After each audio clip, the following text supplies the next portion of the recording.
साहेब doctor Bhimrao Ambedkar का आज हमारे पूरे राष्ट्र में कोरोना वायरस महामारी के चलते हमारे घर में ही बाबा साहेब डॉक्टर भीमराव अम्बेडकर की जयंती मनाने जा रहे हैं। 129वीं जयंती मनाने जा रहे हैं।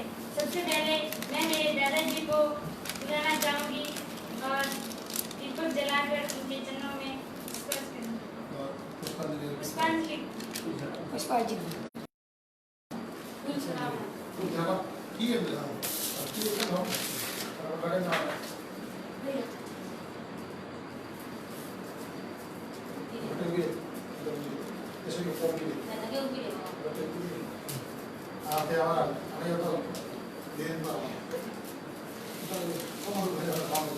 अब मेरी बड़ी बहन को बुलाना चाहूंगी, वो पुष्प अर्पित करेंगी।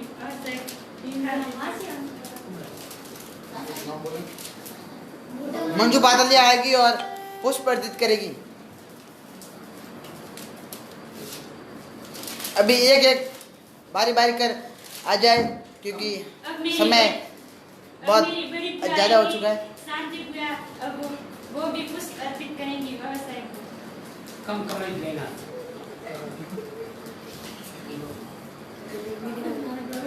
धन है खुशियाँ मनाओ आज में सभी जना भेड़ा पीड़ा। अब मैं छोटी बुआ को बुलाना चाहूंगी।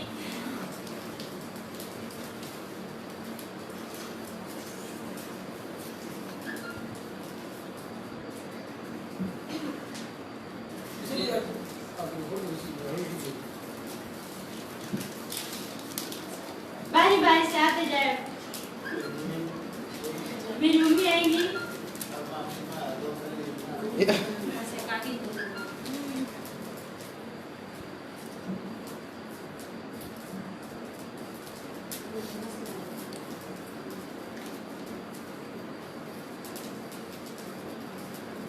अब मेरी आंटी आएंगी।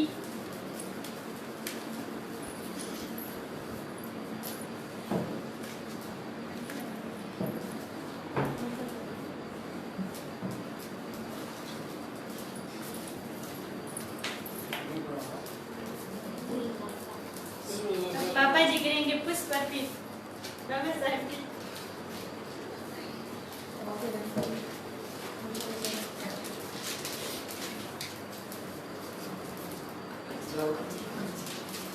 अंकल जी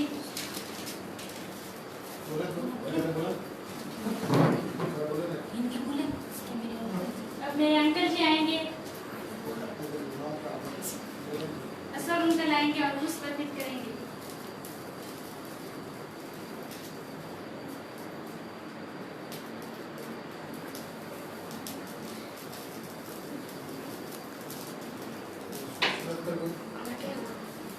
अब भाषण शुरू करने जा रहे हैं। बाबा साहब के विचारों पर अब भाषण शुरू करने जा रहे हैं। सबसे पहले नरेंद्र बॉस आएगा।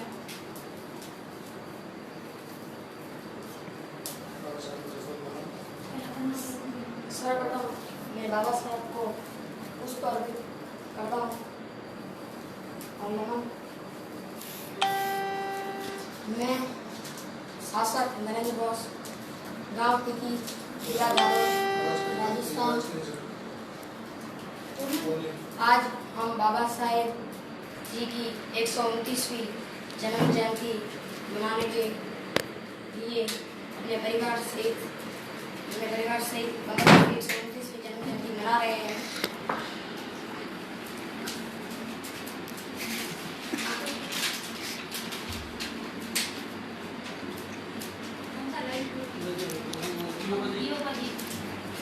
बाबा साहेब अम्बेडकर जी की 129वीं जन्म जयंती पर आप सभी कार्यकर्ताओं को हार्दिक शुभकामनाएं।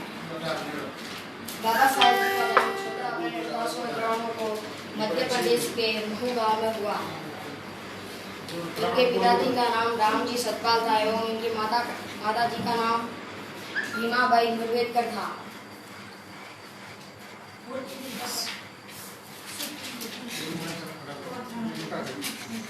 उनकी पत्नी का नाम रमाबाई था। बाबा साहेब ने 2 वर्ष 11 माह 18 दिन की अवधि में संविधान का निर्माण किया।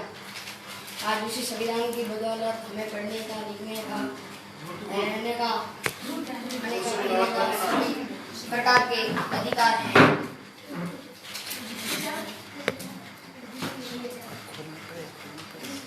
बाबा साहेब ने 1949 को संविधान को तैयार कर संविधान सभा को सौंपा एवं संविधान सभा को सौंपते समय उन्होंने कहा था कि मैं महसूस करता हूँ कि संविधान चाहे कितना भी चक्राना हो, यदि वे लोग जिन्हें संविधान को अमल में लाने का काम सौंपा जाएगा वे खराब निकले तो निश्चित ही संविधान भी खराब सिद्ध होगा। लेकिन आज संविधान पर अमल करने वाले लोग मनुवादी और पाखंडी है, जिस कारण हमें आज़ादी मिले 70 साल हो गए, फिर भी आज हम उन ड्रामा मनुवादियों के गुलाम हैं।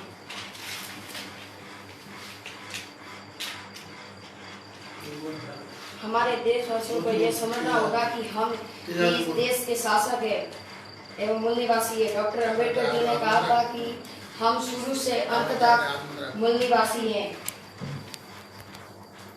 बाबा साहेब जी ने कहा था कि शिक्षा उस शेरनी का दूध है जो पिएगा वह दहाड़ेगा।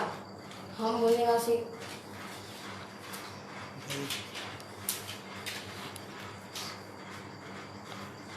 मतलब कि हमें शिक्षित होना है। जिस दिन हम शासक वर्ग के लोग शिक्षित हो गए उसी दिन ब्राह्मणी वर्ग हमारे देश से हट जाएगा और हम पूरी तरह से आजाद हो जाएंगे। जय भारत जय श्री अब क्रिस बॉस आएगा और बॉस आएगा और अपनी कविता प्रस्तुत करेगा। उद्देशिका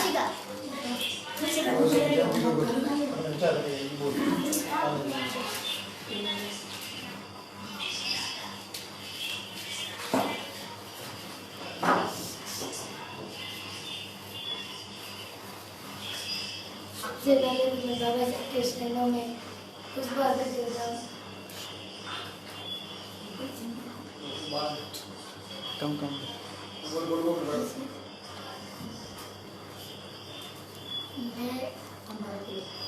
मैं भारत के संविधान की उद्देशिका प्रस्तुत करूंगा, जिसे बाबा साहब ने अपनी आत्मा और हृदय माना है। हम भारतीय लोग भारत को एक संपूर्ण प्रभुत्व संपन्न समाजवादी पंथनिरपेक्ष लोकतंत्रात्मक गणराज्य बनाने के लिए तथा उसके समस्त नागरिकों को सामाजिक, आर्थिक और राजनीतिक न्याय,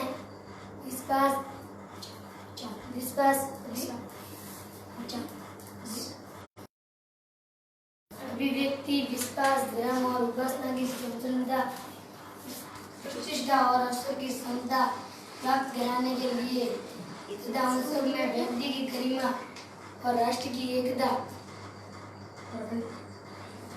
अखंडता सुनिश्चित करने वाली बंधुता बढ़ाने के लिए दृढ़ संकल्प होकर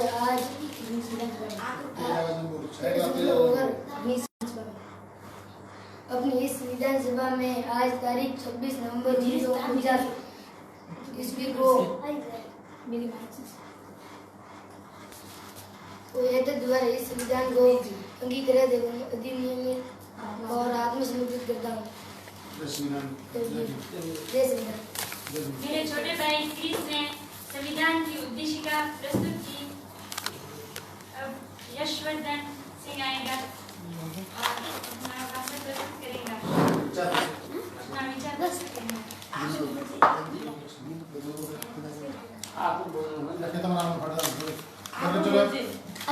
चलिए भाई, ये नेक्स्ट दूसरा ले लो।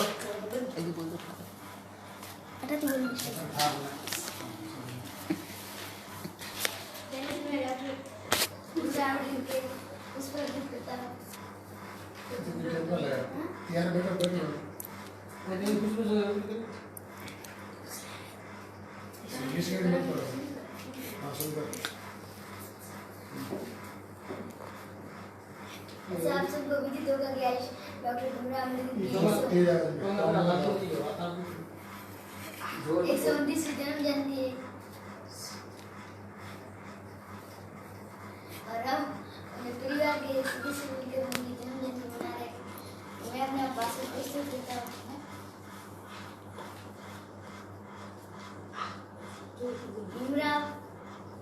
रामजी अम्बेडकर 14 अप्रैल 1891, 6 दिसंबर 1956 डॉक्टर बाबा साहब अम्बेडकर जोर से बोल नाम से लोकप्रिय भारतीय बौद्ध विद्वेता, अर्थशास्त्री, राजनीतिज्ञ और समाज सुधारक। उन्होंने दलित बौद्ध आंदोलन को प्रेरित किया और अछूतों दलितों से सामाजिक भेदभाव के विरुद्ध अभियान चलाया था। श्रमिकों, किसानों और महिलाओं के अधिकारों का समर्थन भी किया था। वे स्वतंत्र भारत के प्रथम विधि एवं न्याय मंत्री, भारतीय संविधान के जनक, ये भारत गणराज्य के निर्माता। अम्बेडकर विपुल प्रतिभा के छात्र थे। उन्होंने कोलंबिया विश्वविद्यालय और लंदन स्कूल ऑफ इकोनॉमिक्स दोनों ही विश्वविद्यालयों से अर्थशास्त्र में शास्त्र और राजनीति विज्ञान में शोध कार्य भी किए थे। व्यवसायी जीवन के आरंभिक भाग में ये अर्थशास्त्र के प्रोफेसर रहे एवं वकालत भी की तथा बाद का जीवन राजनीतिक गतिविधियों में अधिक बीता। तब अम्बेडकर भारत की स्वतंत्रता के लिए प्रचार और चर्चा में शामिल हो गए और पत्रिकाओं को प्रकाशित करने, राजनीतिक अधिकारियों की वकालत करने और दलितों के लिए सामाजिक स्वतंत्रता की वकालत और भारत के निर्माण में उनका महत्वपूर्ण योगदान रहा। जय भीम, नमोदय। Thank you mister Yashvardhan Singh, class 6 Navodaya Vidyalaya Jaswantpura में पढ़ रहा है ये स्टूडेंट। देखो कितना छोटे बच्चे अच्छे ढंग से विचार रख रहे हैं। संचालनकर्ता को ये बात कहनी चाहिए थी, बावजूद मैं कह रहा हूँ। नेक्स्ट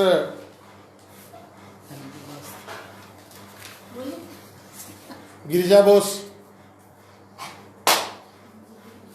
अंबेडकर की तस्वीर पर पुष्प अर्पित करते हुए अपनी विचार रखेगी।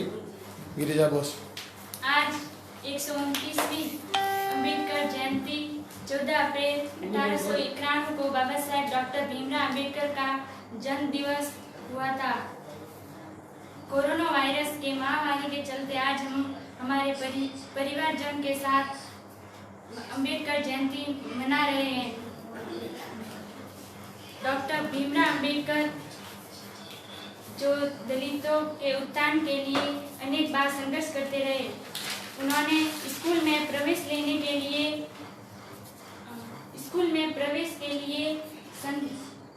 अनेक दलितों के दंश झेलने पड़े।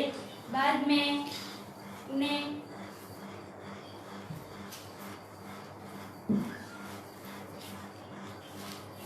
और अनेक किताबें भी लिखी थी, जैसे कि the untouchable, the communist and manifesto, who were the Shudras और अनेक प्रसिद्ध पुस्तकें लिखी थी। उन्होंने हमारे दलित भाइयों को नारा देते हुए कहा था, शिक्षित बनो, संतुलित रहो और संघर्ष करो। डॉक्टर भीमराव अम्बेडकर ने अपने दलितों को आह्वान करते हुए कहा था कि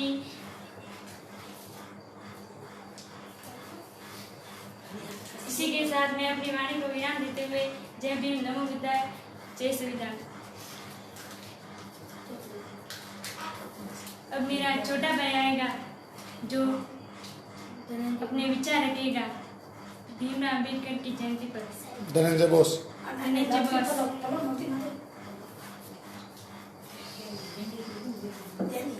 पहले तो मैं बोधिसत्व बाबा साहब भीमराव अम्बेडकर के चरणों में सत नमन करते हुए पुष्प अर्पित करूंगा। और मेरा नाम शासक धनंजय, और मैं आगे कुछ ज़्यादा ना बोल सकता हूँ कि क्योंकि समय कुछ ज़्यादा हो चुका है। तो मैं केवल और केवल एक शायरी बोलना चाहता हूँ।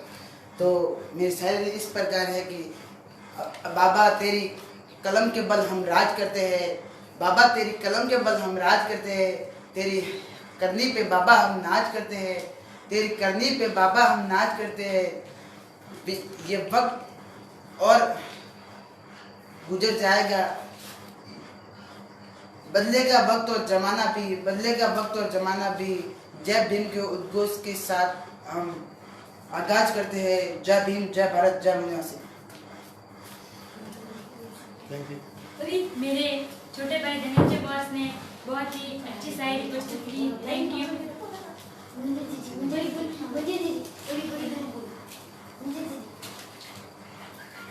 अब जयंती के उपलक्ष्य में नेक्स्ट स्मिता सिंह बोलेगी, जो भैंसवाड़ा विद्यालय में क्लास 8th में पढ़ रही है। स्मिता सिंह आए, अपने विचार रखें।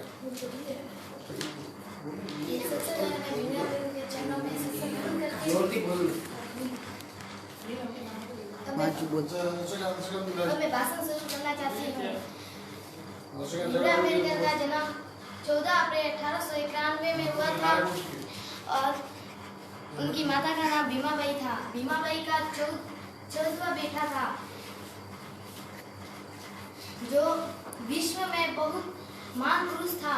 अगर उसने संविधान न लिखा होता तो आज हम नहीं स्कूल वगैरह नहीं होती, नहीं हमें लिखने का सब सीखते।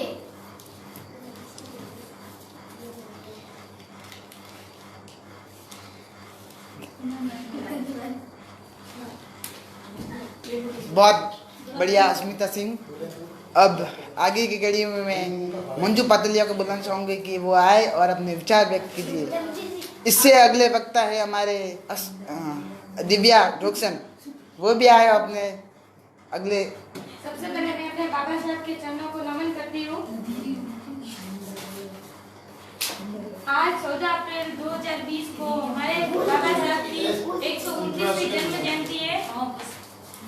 डॉक्टर भीमराव अम्बेडकर का जन्म 14 अप्रैल 1891 में हुआ, मध्य प्रदेश के लमी गांव में हुआ था तथा उनके पिता का नाम राम सरपाल था और उनकी माता का नाम भीमाबाई था।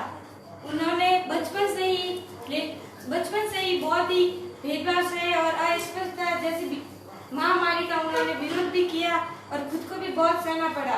जब वो स्कूल पढ़ने गए तो उनको पढ़ने के लिए स्कूल में नहीं बैठाया जाता था, बल्कि जहाँ बच्चों के जूते उतारे जाते थे वहाँ पर उनको बिठाया जाता था और वहीं बैठकर वो अपनी पढ़ाई करते थे।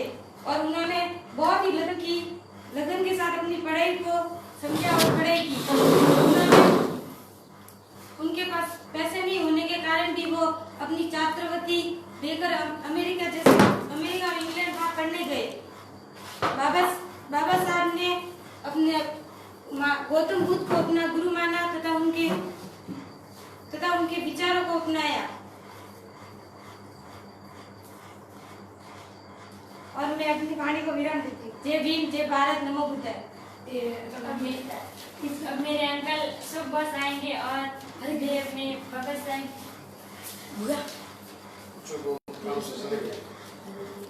अगली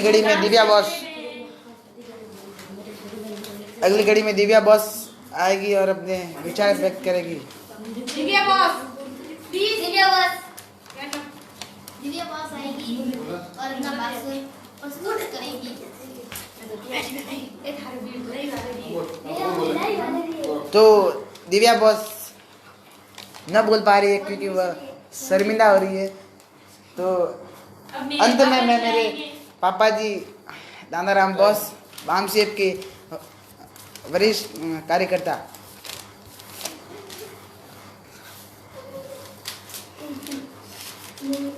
129वीं बाबा साहब की जयंती के उपलक्ष्य में सभी देशवासियों को जय भीम, शुभकामनाएं। इस समय मैं पहला एक जयंती है जो हम घर में ही बैठ के मनाने जा रहे हैं। इससे पहले जितने भी जयंतियाँ हम हजारों लोगों के बीच में सार्वजनिक तौर से रैली प्रदर्शन कर मनाते थे, और आज हम लॉकडाउन और धारा 144 लगी होने की वजह से घर में ही परिवार में बैठकर जयंती मना रहे हैं। वैसे समय ज़्यादा हो गया है, रात्रिकालीन टाइम हो गया है। पूरा दिन मैं कोरोना वायरस की ड्यूटी में व्यस्त रहा। ड्यूटी के बाद जीवन में घर आया तो मैंने प्लान बनाया कि क्यों नहीं जयंती मनाई जाए परिवार के बीच में बैठकर। मेरे से पूर्व राष्ट्रीय अध्यक्ष माननीय ताराराम जी मैना राष्ट्रीय महिला संघ का लाइव चल रहा था, वो हमने सबने बैठ के सुना। दिन को अभी लाइव चला था मेश्राम जी का, वो भी हमने सुना। और अब कोरोना वायरस के साथ में मेरी ड्यूटी पूर्ण कर हमारे परिवार के बीच में हम जयंती मना जा रहे हैं। मैं ज़्यादा न बोलकर 2-3 बातें ही रखूँगा, क्योंकि इस समय पूरे देश में नहीं विश्व में कोरोना वायरस ने सपेट में ले लिया है। और कोरोना वायरस के सपेट में लेने की वजह से पूरे भारत को नहीं पूरे विश्व को लॉकडाउन किया हुआ है और धारा 144 लागू की गई है। इसकी वजह से हम घरों में ही बैठकर परिवार मेंबरों के साथ में जयंती मना रहे और विचार व्यक्त कर रहे हैं। मैं देशवासियों से इस जयंती के उपलक्ष्य में एक बात कहना चाहूँगा कि बाबा साहब को गए इनका परिनिर्वाण 6 दिसंबर 1956 को हुआ और 56 के बाद ये बाबा साहब के परिनिर्वाण के बाद 129वीं ये जयंती है। 129वीं जयंती के बाद आज हम देखते हैं कि भारत को जो बाबा साहब ने जो संविधान निर्माता और संविधान जिनको संविधान पिता कहा जाता है, इनकी सारा इनके ऊपर संविधान निर्माण का दारोमदार इनके हाथ में आ गया था। संविधान निर्माण करने में इनको 2 वर्ष 11 माह 18 दिन लगे। इस दरमियान रात दिन 24 घंटा कभी 18 घंटा पढ़कर इन्होंने पूरे संविधान विश्व के संविधानों को पढ़कर सार लेकर हमारे इस भारतीय संविधान का निर्माण कर पूरे भारत जो इस पर संचालित है। आज मैं मानता हूं कि पूर्ण रूप से भारतीय संविधान लागू किया जाए तो भारत पुनः सोने की चिड़िया बन सकता है। लेकिन मैं ऐसा मानता हूं कि ये भारत का संविधान मात्र 20% लागू है, 80% पूर्ण रूप से लागू नहीं। क्योंकि धरातल पे हम देखते हैं तो अभी भी समाज में जो मान्यताएं, पुरानी रूढ़िवादी मान्यता है, जातिवादी मान्यता है, कर्मिक असमानतावादी उच्च नीच की भेदभाव वाली मान्यता है, वो भी समाज में व्याप्त है। यानी एक तरफ समाज में जातीय मान्यता यानी रूढ़िवादी मान्यता, वर्णों का आधार पर मान्यताएं वो लागू है, और दूसरी तरफ भारतीय संविधान। 2 लड़ाइयां इस देश में चल रही है। इसलिए पढ़े लिखे लोगों से मेरा विशेष आह्वान, जो भी जिस जाति वर्ग के या वर्ण के जो पढ़े लिखे लोग हैं, उनको मेरा आह्वान कि आप पूर्ण रूप से इसको लागू करने में अपना जी जान लगा दें, तो मैं मानूंगा बाबा साहब की सच्ची श्रद्धांजलि होगी और हमने सच्चे अर्थों में जयंती मनाई। मेरे से पूर्व छोटे बालक क्रिस बोस ने उद्देशिका को पढ़ा। उद्देशिका यह है, उस उद्देशिका में मूल 4 तत्व हैं। न्याय, इस देश में अभी तक न्याय मिल नहीं रहा। स्वतंत्रता, समता और बंधुत्व, 4 मूलभूत जो मूल उद्देश्य जो इसका था तो इसमें समेटा गया। ना तो पूरे देश में आम नागरिक को न्याय मिल रहा है, ना आम नागरिक स्वतंत्र है, ना आम नागरिक जिसको हम कहते हैं समता पर आधारित है। लेकिन मैं ऐसा मानता हूं लागू ही नहीं, और बंधुत्व भाव तो अभी तक देश में आए नहीं। क्योंकि एक जातीय कोई व्यक्ति मरता है, किसी जैसे एक अमुक ओबीसी का किसी जाति का मर गया, तो दूसरी जाति वाला उसके बाद जाने में हिचकिचाता है कि उसको समानता का अधिकार वहां नहीं मिलता, वहां भाईचारा का अधिकार उसको नहीं मिलता। इसलिए मैं मानता हूं इस देश में अभी तक भाईचारा देश में लागू नहीं हुआ, न न्याय मिल रहा है, न स्वतंत्रता मिल रही है उनको, स्वतंत्रता से उनको। इसलिए मैं मानता हूं कि इस संविधान की उद्देशिका पूर्ण रूप से लागू की जाए तो ही मैं मानता हूं सच्चे अर्थों में ये हमने जयंती मनाई। साथियों, मैं ज़्यादा न कहकर बाबा साहब का एक मुझे याद आ रहा है। बाबा साहब ने पढ़े लिखे लोगों के ऊपर कहा था कि मैंने इस कारवे को लड़ झगड़ कर यहाँ तक मैं लेकर आया हूँ, इस कारवे को आगे न ले जा सको तो पीछे मत जाने देना। आज मैं देख रहा हूँ इस संविधान, ऊपर से नाम लिखा गया संविधान, लेकिन एक एक धाराएं खत्म की जा रही है और हमारे पढ़े लिखे लोग IAS, IPS, RAS, even teacher, MA, BEd जितनी भी डिग्रियाधारी वो बैठे हैं, वो मौन धारण करके बैठे हुए घर पे। आज से प्रण लें, इस संविधान को पूर्ण लागू करने के लिए जी जान लगाएंगे और बाबा साहब ने जो हमें जो कारवां यहाँ तक लेकर आए थे उसको पीछे नहीं जाना देना, हरगिज नहीं जाना देना है। इसलिए पढ़े लिखे लोगों से मेरा आह्वान, इस बाबा साहब में दिए हुए जो अधिकार हमें वो बिल्कुल हमें पीछे नहीं जाना चाहिए, अधिकार हमें पूर्ण रूप से लागू करवाने के लिए जी जान लगानी। दूसरा, बाबा साहब ने महान तालाब में जब प्रवेश किया तो प्रवेश करने के किया उस समय आह्वान करके प्रवेश किया, फलानी डेट को हम महान तालाब में प्रवेश करेंगे। उस समय में लाठियां इनके ऊपर बाजी गई, लाठियां से उनकी खून, खुद बाबा साहब के खून भी आया, कई लोगों को पीटा भी गया।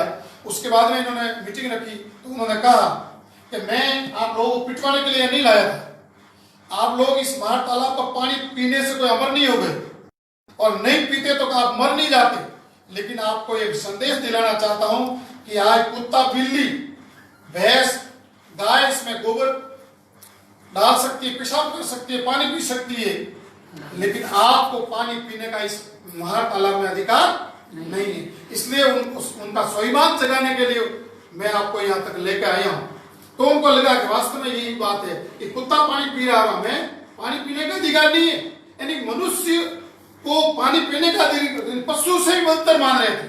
इसलिए उनको एहसास करवाया कि आप उठो, जागो और स्वाभिमान जगाओ और इसके लिए मेरे साथ में लामबंद रहो। मैं आपके लिए हक अधिकार में लड़ाई लड़ रहा हूं, इसके लिए मेरे साथ में लग जाओ। इन्हीं बातों के साथ मैं कहना चाहता हूं कि उस बात को, कालाराम मंदिर में जो प्रवेश कराया उस बात को याद रखें। महातालाब में 3 परिस्थितियों में प्रवेश करवाया, पानी पिलवाया, उस बात को याद रखें, तो ही आपको इस कार्य को आप सच्चे अर्थों में आगे ले जाओगे। इन्हीं बातों के साथ में जय भीम, जय मूल्यवासी, जय संविधान, नमो बुद्धाय। Thank you.